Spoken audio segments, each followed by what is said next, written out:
नमस्कार, मैं हूँ ऋतिका शर्मा और आप देख रहे हैं मृदुभाषी की खास पेशकश नेशनल बुलेटिन, जिसमें हम आपको बताएंगे हमारे देश समाज से जुड़ी आज की वह तमाम बड़ी खबरें जो आपको जानना जरूरी है। तो चलिए शुरू करते हैं आज की बड़ी खबरों का सारगर्भित रिवीजन। राजस्थान के मुख्यमंत्री अशोक गहलोत ने भाजपा पर हमला बोला है। गहलोत ने कहा कि चुनाव जीतने के लिए भाजपा हमेशा अलग अलग खेल खेलती है। गहलोत ने कहा कि भाजपा कभी भी माता सीता को सम्मान नहीं देती है और केवल जय श्री राम कहती है। उन्होंने कहा कि बीजेपी भगवान राम और देवी सीता को विभाजित करने का काम कर रही है। सीता माता का सम्मान पूरा देश करता है, तो जय श्री राम बोल के ये भड़काते लोगों को, ये गुस्सा पैदा करते हैं, डर पैदा करते हैं। और राहुल गांधी की लड़ाई डर से है। डरो मत, वो कहते हैं, गुस्सा मत करो, प्रेम भाईचारा मोहब्बत करो आपस के अंदर और सद्भावना रखो, वायलेंस नहीं हो, हिंसा नहीं हो। ये मैं समझता हूँ गांधी का जो सिद्धांत था उस पर चल रहे राहुल गांधी जी, इसीलिए वो ये भावना प्रकट करेंगे। आज देश में तनाव है, हिंसा का माहौल है, लोग जेलों में जा रहे हैं।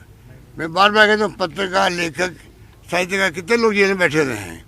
ये तमाम क्यों हो रहा है? क्योंकि उनका रास्ता है जय श्री राम का रास्ता है। वो वहाँ भी बांट दिया, सीता को राम को बांट दिया। हम कहते हैं जय श्री राम बोलो, तो जैसे ही हमने जय श्री राम बोला तो लोगों ने एक्स्ट्राऑर्डिनरी रिस्पॉन्स दिया। तो मैं समझता हूँ लोग समझ जाएंगे, सबको मिला के चलना देश हित के अंदर। रक्षा मंत्री राजनाथ सिंह ने अपने उद्बोधन में कहा कि अगले 25 सालों में भारत दुनिया की सबसे बड़ी आर्थिक महाशक्ति बनेगा। साथ ही भारत कैसा नंबर 1 बनेगा, इसे लेकर उन्होंने एक कहानी भी सुनाई। मित्रों, अगले 25 वर्षों में भारत दुनिया की सबसे बड़ी आर्थिक महाशक्ति बनेगा, जैसा बनेगा, और एक ऐसी आर्थिक महाशक्ति बनेगा जिसके साथ दुनिया के अधिकांश देश अपने को सुरक्षित महसूस करेंगे। और यहां पर मैं आपको एक प्रसंग आपको सुनाना चाहता हूं। एक बार नंबर्स की क्लास चल रही है। आप ये कहेंगे नंबर्स क्लास क्या होती है? एक क्लास थी, इसमें नंबर 0 भी बैठा था, 1 भी बैठा था, 1 से लेकर पूरा 9 तक, 2, 3, 4, 5, 6, 7, 8, 9 इनकी क्लास चल रही थी। 9 को लगा कि मैं तो सबसे बड़ा हूं। 9 ने अपने बगल वाले नंबर 8 को चाटा जड़ दिया। उसे जब गुस्सा आया तो अपने से कमजोर 7 को उसने एक चाटा जड़ दिया। 7 को गुस्सा आया तो 6 को, 5, 4 को, 4 ने 3 को, 3 ने 2 को, 2 ने 1 को। लेकिन 1 को जब चाटा लगा तो 1 के जो बगल में 0 था, उस 0 से नंबर 1 ने कहा, इस नंबर 1 को चाटा लगा था, देखा कि 0 सहम गया है, डर गया है, तो कहा, मिस्टर 0 चिंता मत करो, तुम मेरे राइट हैंड साइड आ जाओ, फिर दाहिनी तरफ आ गो। और वह 0 1 के राइट हैंड साइड आ गया तो वह 1 से 10 बन गया, यानी सबसे बड़ा बन गया। हम वही नंबर 1 बनना चाहते हैं जिसके सामर्थ्य और शक्ति से संसार भयभीत न हो, बल्कि स्वयं को सुरक्षित महसूस करे। इसी प्रकार का नंबर 1 आपको बनना, नंबर 9 नहीं बनना है, नंबर 1 बनना है। और यही कारण है दुनिया में अकेला देश ये भारत है जिस भारत देश के रहने वाले ऋषियों और मनीषियों ने भारत की सीमा में रहने वाले लोगों को ही अपने परिवार का सदस्य नहीं माना है, बल्कि पूरे विश्व की धरा पर रहने वाले लोगों को अपने परिवार का सदस्य मानते हुए वसुधैव कुटुंबकम का संदेश सारे विश्व को दुनिया की किसी एक धरती से गया है तो हमारे और आपके देश केवल और केवल भारत की धरती से गया। The whole world is the same. The whole world is the same.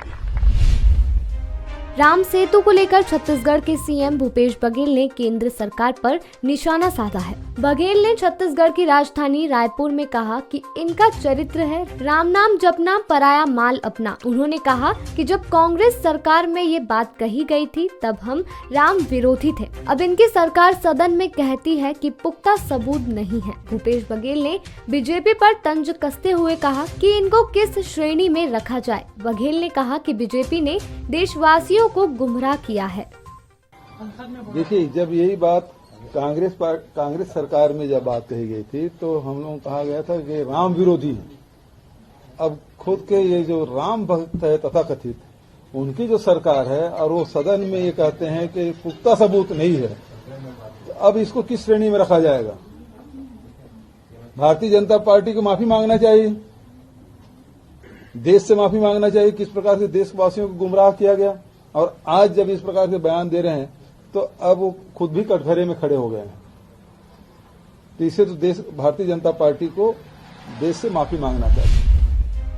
Actress Tunisha Sharma suicide case में रविवार को को स्टार सीजान मोहम्मद खान को कोर्ट में 4 दिन की पुलिस रिमांड पर भेज दिया। शनिवार को खुदकुशी के कुछ ही घंटे के बाद तुनिशा की मां की शिकायत पर सीजान को पुलिस ने गिरफ्तार कर लिया था। रविवार को उसे वसई कोर्ट में पेश किया गया, जहां से उसे पुलिस रिमांड पर भेज दिया गया। सीजान पर आत्महत्या के लिए उकसाने का केस दर्ज किया गया है। हालांकि सीजान के वकील ने सभी आरोपों को निराधार बताया है। उन्होंने कहा कि जांच के बाद सब कुछ साफ हो जाएगा। टीम इंडिया ने मीरपुर टेस्ट में बांग्लादेश पर संघर्षपूर्ण जीत दर्ज की है। भारत ने मेजबान को 3 विकेट से हरा दिया। इस जीत से भारत ने 2 मैचों की टेस्ट सीरीज 2-0 से अपने नाम कर ली है। भारत ने चौथी बार बांग्लादेश को उसके घर में क्लीन स्वीप किया है। भारत वर्ल्ड टेस्ट चैंपियनशिप की पॉइंट टेबल के दूसरे स्थान पर है। भारत के फिलहाल 58.93 अंक है। ऑस्ट्रेलिया 76.92% अंकों के साथ पहले स्थान पर है। प्रधानमंत्री नरेंद्र मोदी ने रविवार को साल के अंतिम मन की बात कार्यक्रम में साल भर की उपलब्धियों को बताया। उन्होंने कहा कि देश ने अपनी आजादी के 75 साल पूरे किए। 2022 ने नई रफ्तार पकड़ी। सभी देशवासियों ने एक से बढ़कर एक काम किया। उन्होंने पूर्व प्रधानमंत्री अटल बिहारी वाजपेयी की जयंती पर श्रद्धांजलि दी। देशवासियों को क्रिसमस की शुभकामनाएं देते हुए कहा कि आज जीसस क्राइस्ट की शिक्षाओं को याद करने का दिन है। पूर्व प्रधानमंत्री स्व अटल बिहारी वाजपेयी के जन्म दिवस पर हरियाणा के पंचकूला में राज्य स्तरीय कार्यक्रम करवाया गया, जिसमें मुख्यमंत्री मनोहर लाल ने कई बड़ी घोषणाएं की। उन्होंने कहा कि पुलिस विभाग में 2500 पदों पर भर्ती की जाएगी। भर्ती प्रक्रिया की शुरुआत जनवरी 2023 से की जाएगी। इसके साथ ही उन्होंने घोषणा की कि अभी तक राज्य में सिर्फ 3 ही पुलिस कमिश्नरी है। सरकार ने फैसला किया है कि अब सोनीपत जिले में भी पुलिस कमिश्नरी बनाई जाएगी। पंजाब में कांग्रेसी नेता नवजोत सिंह सिद्धू की रिहाई का समय 26 जनवरी शाम 7 बजे तय हो गया है। उनकी रिहाई के 1 महीने पहले ही पंजाब कांग्रेस में हलचल पैदा हो गई थी। इसकी एक बड़ी वजह पूर्व मुख्यमंत्री चरणजीत सिंह चन्नी की पंजाब वापसी भी है। समर्थक इस दौरान नवजोत सिंह सिद्धू पर विशेष कार्यक्रम आयोजित करने की तैयारी में है। भारत लगातार चीन और पाकिस्तान सीमा पर खुद को मजबूत कर रहा है। इस उद्देश्य की पूर्ति के लिए सीमा पर रक्षा बुनियादी ढांचे में लगातार सुधार और विकास किया जा रहा है। वहीं आधिकारिक सूत्रों ने भी बताया कि भारत और पाकिस्तान के बीच 2021 में सैन्य संघर्ष विराम की घोषणा के बाद से भारतीय सुरक्षा एजेंसियों ने पाकिस्तान से लगी अंतर्राष्ट्रीय सीमा पर सेना के टैंकों के लिए रैंप बनाने और बीएसएफ के बंकरों को मजबूत करने सहित रक्षा बुनियादी ढांचे में बड़ा सुधार किया है। मनी लॉन्ड्रिंग केस में तिहाड़ जेल में बंद दिल्ली के मंत्री सत्येंद्र जैन की सुविधाएं घटा दी गई है। जैन के सेल से कुर्सी, टेबल और दरी भी हटा दी गई है। अब उनकी सेल में यह सजा उन्हें कुल 15 दिनों के लिए मिली है। इस दौरान वह किसी से भी मिल नहीं पाएंगे। उन पर जेल मैनुअल के उल्लंघन का आरोप लगा है। उपराज्यपाल वीके सक्सेना की ओर से गठित कमेटी की सिफारिशों के बाद यह फैसला लिया गया। अभी के लिए इतना ही। कल फिर हाजिर होंगे दिन भर की हुई बड़ी खबरों के साथ। तब तक के लिए मृदुभाषी को सब्सक्राइब करना ना भूलें।